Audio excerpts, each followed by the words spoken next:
Hello everyone, today we are going to learn about Boyle's law. For your information, Boyle's law is one of the three gas laws that we learned in chapter 4. So, what is Boyle's law? Boyle's law is the law stating that pressure is inversely proportional to volume for a fixed mass of gas at a constant temperature. The formula for Boyle's law is initial pressure times initial volumes equal to final pressure times final volumes.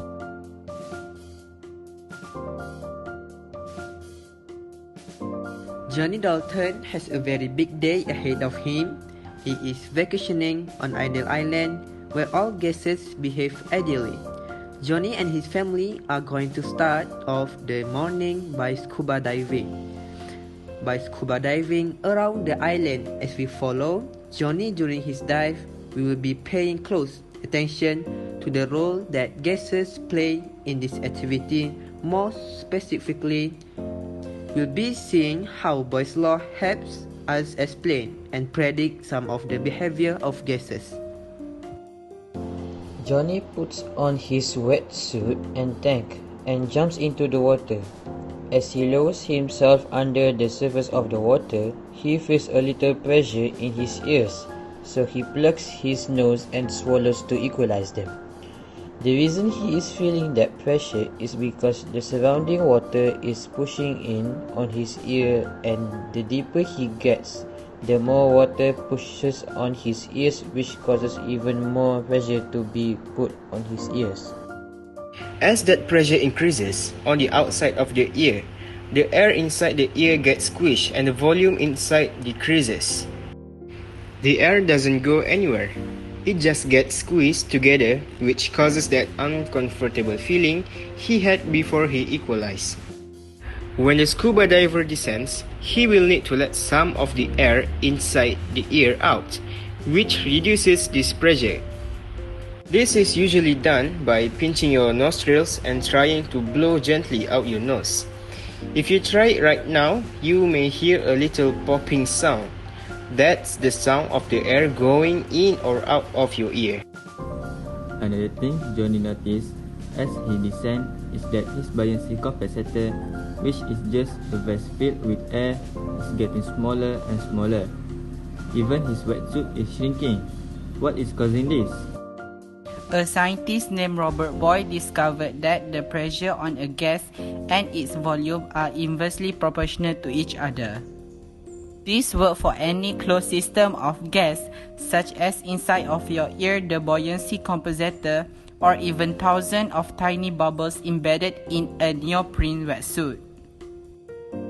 If the temperatures held constant, the pressure of a gas increases as its volume decreases.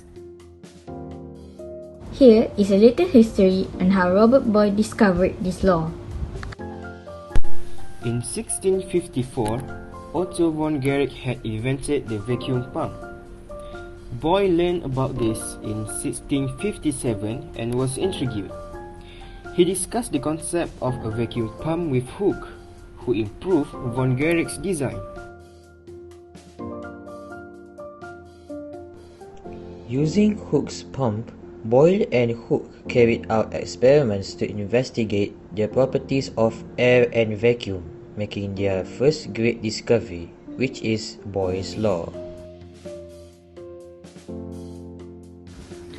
They made their discovery using a glass tube similar to the one shown. Inside the tube, they used different volumes of mercury liquid to vary the pressure on a fixed weight of air. Boyle discovered that pressure multiplied by volume is a constant. In other words, when you increase the pressure on a gas, the gas volume shrinks in a predictable way. From the experiment, we can see that when the piston is pushed down, the volume will decrease while the pressure will increase. But if you pull the piston up, the volume will increase while the pressure will decrease. Now, let's take a look at the relationship between pressure and volume of gas in the form of graph. The first graph shows a graph for P against V, and the second graph shows a graph for P against 1 over V. To understand the law better, let's answer a few questions. For the first question, what is meant by Boyle's law? The answer is pressure is inversely proportional to volume for a fixed mass of gas at a constant temperature. For the next question, explain why the size of the bubbles fish will be different when approaching the surface of the water. The answer is the pressure under a liquid varies with depth. As depth increases, pressure increases. Thus, when a bubble rises from below the surface, it encounters less pressure. This causes the volume to increase and the bubble rises in size as it rises from depth.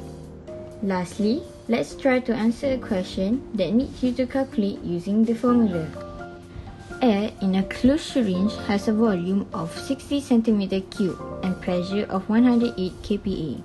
The piston of the syringe is pushed to compress the air to a volume of 48 cm3. Calculate the pressure of the compressed air.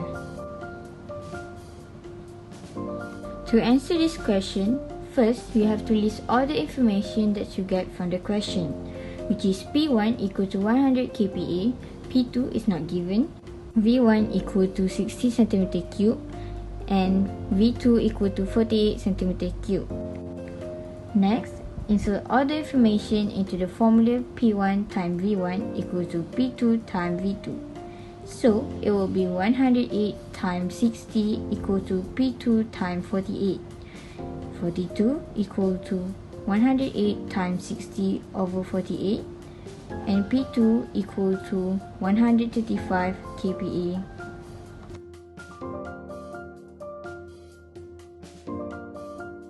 What can we learn from this topic is to determine the relationship between the pressure and volume of a confined gas. If the volume of the gas decreases, the pressure of the gas increases. If the volume of the gas increases, the pressure decreases. These results support Boyle's law. With the answer to the last question, we hope that the questions and answers given can help you in understanding this topic in more depth. Don't forget to like and share with your friends as a sign of satisfaction with our work. That's all about Boyle's law. We hope that by watching this video, you will understand more about Boyle's law. Special thanks to our mentor, Teacher Zila, for helping and guiding us in making this video. Thank you all for watching. Stay home, stay safe. Bye.